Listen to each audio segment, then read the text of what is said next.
کہ اب یہ جب مسلک جو میں نے آپ کے سامنے بڑی ہی وضاحت کے ساتھ اچھے یعنی آسان انداز میں آپ لوگوں کے سامنے رکھا، کچھ نہ کچھ سمجھ میں آیا ہوگا، تو میں صرف یہ کہنا چاہوں گا کہ اس دین کو پہنچانے والے اللہ کے رسول صلی اللہ علیہ وسلم کے زمانے سے آج تک عالم علماء ہی ہیں، اور وہی دین کو محفوظ رکھے ہوئے ہیں، پڑھ کر کے پڑھا کر کے۔ اور ایک حدیث ہے کہ جس نبوت کا باعث علماء کو بنایا گیا ہے، تو عزیزان کرام نقصان یہ ہوتا ہے کہ جب ہم ایسی باتوں کی بحث میں پڑھتے ہیں نہ جانتے ہوئے نہ سمجھتے ہوئے، تو غیر محسوس طریقے سے ہمیں علماء سے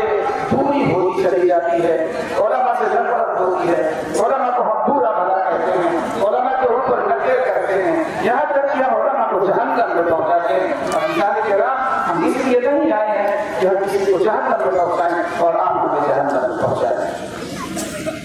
جہنم سے آپ کو بھی بچنا ہے، جہنم سے ہمیں بھی بچنا ہے۔ اللہ کے رسول صلی اللہ علیہ وسلم کے وارثین کی قدر کیے بغیر، بغیر ان سے رشتہ جوڑے ہوئے، بغیر ان کی صحبت اختیار کیے ہوئے، بغیر ان سے محبت رکھے ہوئے، میرا اپنا ماننا ہے کہ جہنم سے بچ جانا یہ میرے حساب سے ہوگا۔ تو اللہ تبارک تعالیٰ ہمیں علماء سے محبت رکھنے، علماء کے ساتھ جڑنے، علماء کو بلانے اور علماء کے یہاں جانے کی توفیق عطا فرمائے۔ میں اپنی انہی باتوں پر اپنی باتوں کو ختم کرتا ہوں۔